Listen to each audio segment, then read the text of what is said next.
स्वागत है आप सभी का Shashi sir official YouTube channel में। आज हम लोग चर्चा करेंगे एक महत्वपूर्ण निबंध वर्षा ऋतु के ऊपर। अब तक बोर्ड परीक्षाओं में कई बार ये प्रश्न पूछा जा चुका है।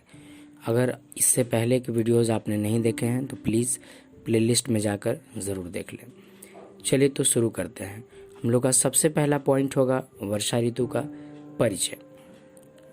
भारत ऋतुओं की संगम स्थली है। यहाँ विश्व में होने वाली सभी ऋतुएं आती हैं।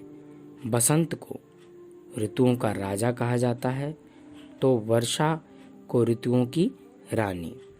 यह ऋतु भारत की प्रकृति से लेकर अर्थव्यवस्था के लिए भी बहुत ही महत्वपूर्ण है। यह ऋतु जून जुलाई महीने से शुरू होकर सितंबर महीने तक चलता है।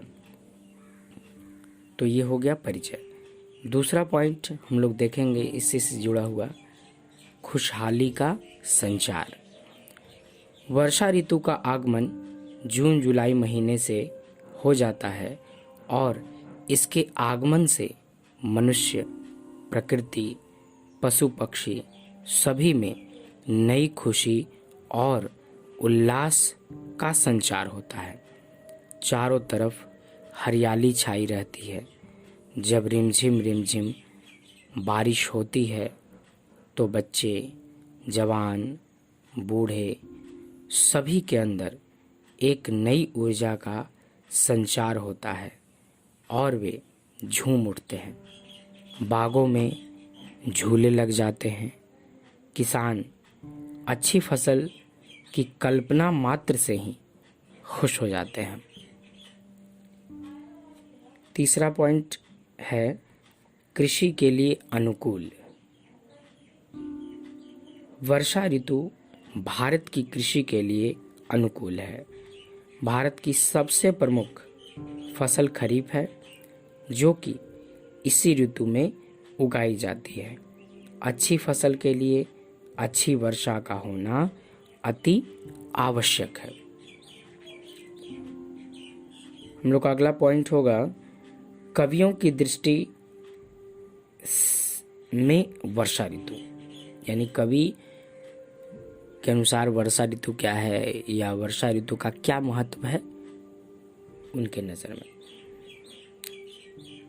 कवियों की दृष्टि में भी यह ऋतु इतना अधिक महत्वपूर्ण है कि इसके ऊपर कई कविताओं की रचना की गई है। इस ऋतु के ऊपर कई फिल्मी गाने भी बने हैं जिनमें मनुष्य जीवन के कई दृश्य देखने को मिलते हैं।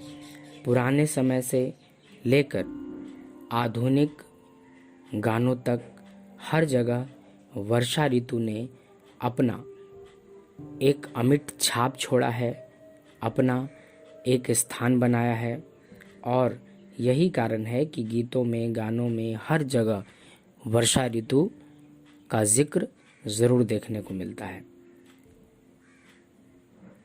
वर्षा ऋतु का हर जगह मनोहारी चित्रण किया गया है।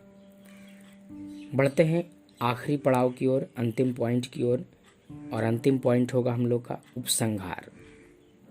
हम कह सकते हैं कि वर्षा ऋतु केवल फसल उत्पादन के लिए महत्वपूर्ण नहीं है, बल्कि यह तो भारत की सभ्यता और संस्कृति का एक अभिन्न हिस्सा है। तभी तो इसे भारत की सबसे महत्वपूर्ण ऋतु कहा जाता है। तो इस तरह से हम लोग देखें वर्षा ऋतु पर निबंध, और आगे भी निबंधों की श्रृंखला चलती रहेगी। आगे भी आपको निबंध उपलब्ध होता रहेगा। अतः हमारे साथ जुड़े रहने के लिए अगर आप चैनल पर नए हैं तो प्लीज़ चैनल को सब्सक्राइब ज़रूर कर लें और बेल आइकन को ज़रूर प्रेस कर लें ताकि हमारे वीडियोस का नोटिफिकेशन आपको सबसे पहले मिले। तो आज के लिए इतना ही। मिलते हैं नेक्स्ट वीडियो में, मिलते हैं नेक्स्ट टॉपिक के साथ। तब तक के लिए सबको जय हिंद।